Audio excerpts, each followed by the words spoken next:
If there was ever a divine domain for the good Boy Scouts of the world, it would be the Life Domain. So let's talk about it.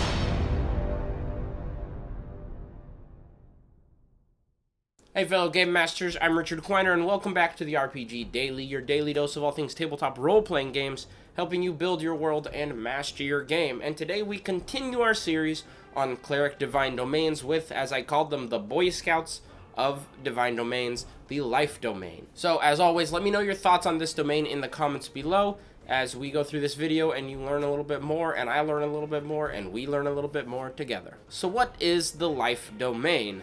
Well, the domain itself is all about the positive energies of the universe. They're all about health and vitality and the good warm feelings you get after a hard day's work. It's all about driving away those forces of death with the good, radiant, healing energies of your deity. There are a lot of different deities that do claim dominion over the Life Domain, and that's because it does kind of cover a broad spectrum of beliefs. A couple notable deities that you may have heard of are Shantaea, Pelor, Helm, and Lathander.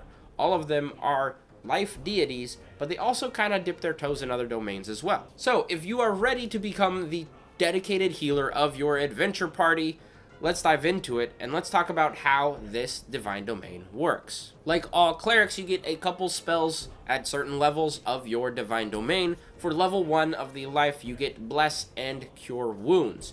Cure Wounds is a real simple, staple healing spell that you should always have available anyways. At least one person in your party should have it because it is a great way to get some health back and keep people alive. Bless, however, is a crazy powerful boost to your entire party at certain times. Essentially, it allows you to cast Bless on a certain number of players. Those players can then roll a d4 and add it to pretty much any d20 roll they have to either help themselves or hinder their enemies.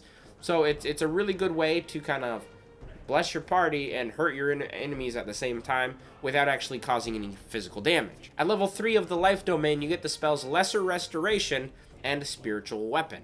Spiritual Weapon is a cleric staple. You summon a weapon within a certain distance from you, and as a bonus action on your turns, you're able to attack with it from a distance. So it's kind of like a ranged attack, but it is a melee attack, and the Spiritual Weapon just takes any shape that you want, whether you want it to look like a weapon, or if you're like one of my players in one of my campaigns, their spiritual weapon looks like a tiny little kraken monster. A cool thing about the spiritual weapon, though, is it also uses your spellcasting ability modifier for its attack and damage rolls. So to use it, you don't need to be physically strong. Lesser Restoration is more of a healing spell. It allows you to remove poison, paralysis, blindness, and deafness from your characters, which helps keep the party in tip-top shape. At level 5, you're getting Beacon of Hope and Revivify. Revivify being a simple bringing someone back to life kind of spell. Beacon of Hope, however, is really cool. When you cast the Beacon of Hope, you cast it on several creatures at once, all within range of you, if they're willing, of course. And what that means is they get advantage on any wisdom saving throws and death saving throws for the remainder of the spell.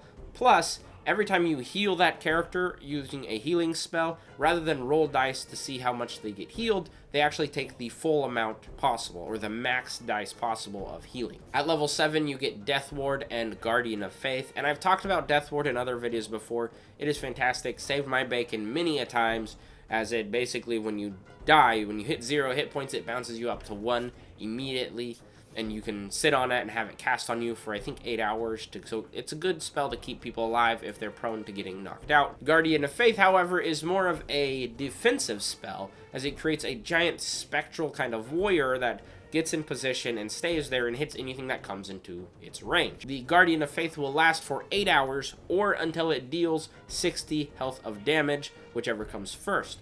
So it could be like an intimidation thing to keep people out of an area, but it could also find itself fighting things and then dealing 60 damage and then disappearing in no time. At level 9, you get Mass Cure Wounds, which of course is a mass healing thing, and Raise Dead. Mass Cure Wounds, of course, you can target up to 6 creatures within the range, and each of them will get 3d8 plus your spellcasting ability modifier, Wisdom, of hit points back. So in your adventure party, you can potentially heal everyone. On average, it's about 17 health on average. That, mind you, it could be a lot less, it could be a lot more, but you have that ability with Mass Cure Wounds. Raise Dead allows you to bring someone back to life and remove some certain effects from them.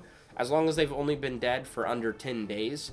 This doesn't make them perfectly up to health, though. When they are back from the dead, they do have some penalties to their ability scores that they have to get rid of by resting and surviving a couple more days. Other than that, Raised Dead is a fantastic thing to have in your party, especially if it is a dangerous world you're living in and there's a lot of chance of people dying. That's the spells. You can see all of these are kind of leaned towards healing and keeping people alive. Like I said, this is the Life Cleric, they're the Boy Scouts, they're the healers, that's what they're doing. So let's talk about the features. First off, at level 1, you get a bonus proficiency of heavy armor, which means you can wade into the middle of combat and be a little more protected. I say get that heavy armor, stay alive, you're the party healer now, you're going to be a target. That's kind of how things work. When you're healing, you're a target. Also at level 1, you get the feature Disciple of Life. Now this makes your healing spells just a little bit more potent with your spellcasting.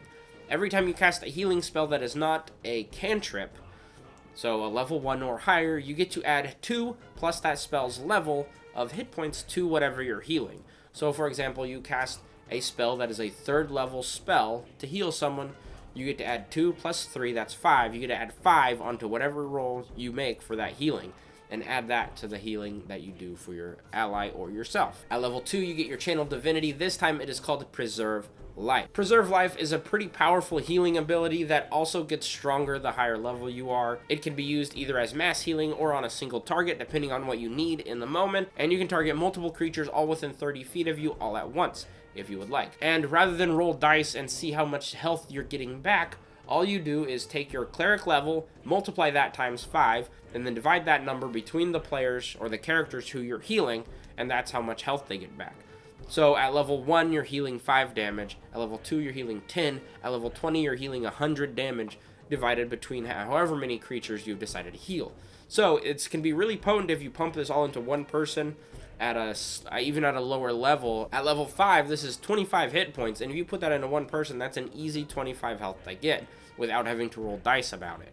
So that's why this is a really cool ability, in my opinion, to get people and keep people alive. At level 6, you get the ability Blessed Healer, which lets you heal yourself while you're healing other people, which means if you heal other people, you're helping yourself, so you don't have to spend any spell slots keeping yourself alive, because you're doing it automagically. So what this means is whenever you cast a spell that is not a cantrip, so level 1 or higher, you're able to heal yourself 2 plus that spell's level in hit points. It's not a lot, but it's a little bit here and there, and if you're healing your party and healing yourself at the same time, that's gonna be great. At level 8, you get the other alternative ability of level 8 clerics everywhere. This one's called Divine Strike, which allows you to add a 1d8 damage to a weapon attack once per turn. For the Life Cleric, it allows you to add 1d8 radiant damage to your weapon attack once per turn. At level 14, this amount goes up to 2d8 damage. At level 17, you get the feature Supreme Healing. Now, this is the piece de resistance of the Life Cleric. This makes your healing instantly vastly more powerful. How this works is whenever you cast a healing spell that requires dice to be rolled to determine how much health points are regained, rather than rolling the dice, you get to use the max number possible. So if the spell required you to roll 1d10, you would take 10 instead of rolling the dice. If it's 2d6, you'll take 12 instead of rolling the dice. That kind of thing. That instantly makes it much better for healing large groups. When you have to roll several dice, you can instead use this and get the full amount of your healing ability out there into the party. I like this for abilities like Mass Cure Wounds, where instead of rolling the 3d8, you can just take the full number, which 3 times 8, math is 24, I think. But that automatically leaves you 24 health to divide among your party, plus your spellcasting modifier. So that's why this is a really cool kind of healing ability. So I like it. Thinking of build ideas for the Life Cleric was kind of interesting because I really just wanted to make them survive.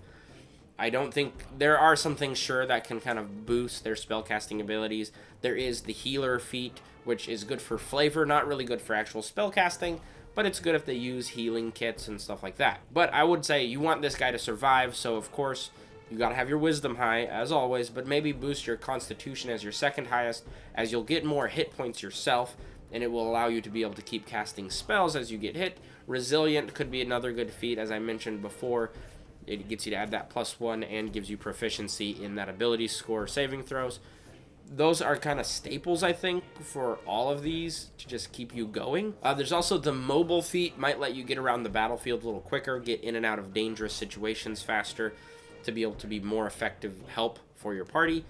That is another option. But really thinking about it, for me, I would probably spend my first couple chances to get a feat or ability score improvement, and I would just improve my ability score. I wouldn't wait, and on that, I would just get my wisdom and my constitution up as high as I can to the 20 as soon as possible to benefit from those higher modifiers myself. This has been the Life Domain Cleric. I hope you enjoyed this video. I've been Richard. Thanks for watching.